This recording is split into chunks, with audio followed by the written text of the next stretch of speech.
Welcome back to sweety cooking channel అండి. ఈరోజు recipe వచ్చేసి బెండకాయ పులుసు. చాలా టేస్టీగా ఉంటుంది. ఒక్కసారి ఈ విధంగా చేసి చూడండి. దీనికి కావాల్సిన పదార్థాలు ఏంటో చూద్దామండి. ఇక్కడ 2 మీడియం సైజ్ ఉల్లిపాయలు తీసుకొని ఇలా చిన్న ముక్కలు కట్ చేసి పెట్టుకోవాలి. 4 పచ్చిమిర్చి, పావు కేజీ దాకా లేత బెండకాయ ముక్కల్ని తీసుకొని ఈ విధంగా కట్ చేసుకోండి. పెద్ద నిమ్మకాయ సైజ్ అంత చింతపండు తీసుకొని ఒక 10 నిమిషాల ముందు నానబెట్టుకోవాలి. కరివేపాకు, ఆవాలు, జీలకర్ర. దీనికి కావాల్సిన పదార్థాలండి. కారం, ఉప్పు నేను వేసేటప్పుడు చూపిస్తాను. ఇప్పుడు ముందుగా స్టవ్ వెలిగించుకొని గిన్నె పెట్టేసుకొని 2 టేబుల్ స్పూన్స్ దాకా ఆయిల్ అనేది వేసేసుకోవాలి.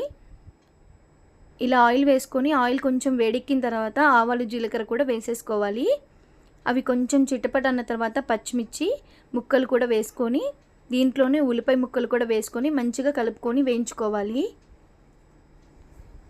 మంచి ఎర్రగా వేగాలండి.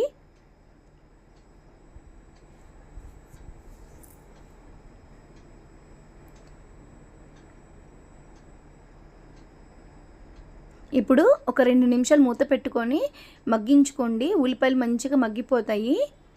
చూసారు కదా, మంచిగా మగ్గిపోయాయి. ఒకసారి మంచిగా కలిపేసుకుందాము.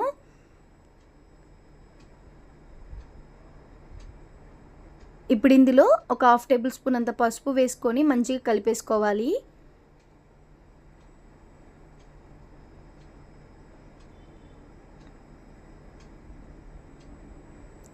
ఇప్పుడు ఇందులోనే బెండకాయ ముక్కలు కూడా వేసుకొని కలిపేసుకోవాలి. ఇలా బెండకాయ ముక్కల్ని ఆయిల్లో వేసుకొని మంచిగా మగ్గించుకోవడం వల్ల చాలా టేస్ట్ వస్తుంది పులుసుకైతే. ఒక్కసారి ఈ విధంగా చేసి చూడండి. ఇప్పుడు మూత పెట్టుకొని మరొక 2 నిమిషాలు మగ్గించుకోండి.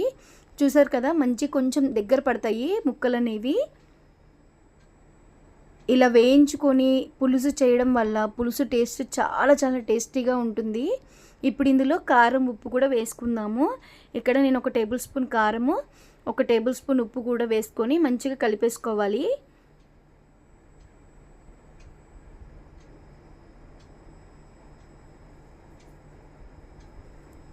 ఇలా కలిపేసుకొని మరొక 2 నిమిషాలు మగ్గించుకుంటే సరిపోతుంది. ముక్కలకు కూడా ఉప్పు, కారం అనేది మంచిగా పడుతుంది. మూతి చూద్దామండి. ఇప్పుడు చూసారు కదా, మంచిగా ఉప్పు, కారం పట్టి మంచిగా మగ్గిపోయాయండి బెండకాయ ముక్కలు అనేవి. మనం ఇందాక చింతపండు అనేది నానబెట్టుకున్నాం కదా, దాంట్లో నుంచి పులుసు తీసుకొని ఇప్పుడు పులుసు అనేది పోసేసుకోవాలి. నేను ఇక్కడ 1.5 కప్పు దాకా నీళ్ళు అనేది పోసుకుంటున్నాను. పులుసు కాబట్టి కొంచెం ఉంటేనే సరిపోతుంది కదా.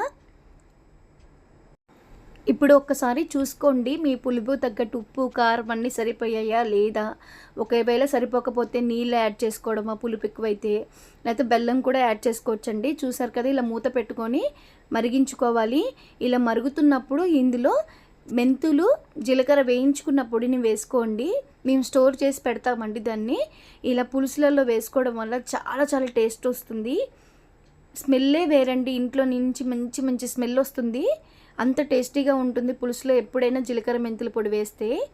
చూసారా, మంచిగా ఇట్లా పులుసు అనేది దగ్గర పడేంత వరకు మంచిగా మరిగించుకోవాలి. నాకు ఒక 10 నిమిషాలు టైం పట్టిందండి మీడియం ఫ్లేమ్లో.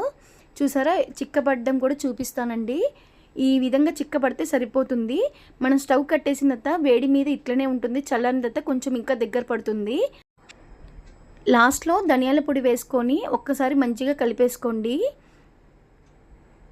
మరొక 5 నిమిషాలు అయితే కర్రీ అనేది రెడీ అయిపోతుంది.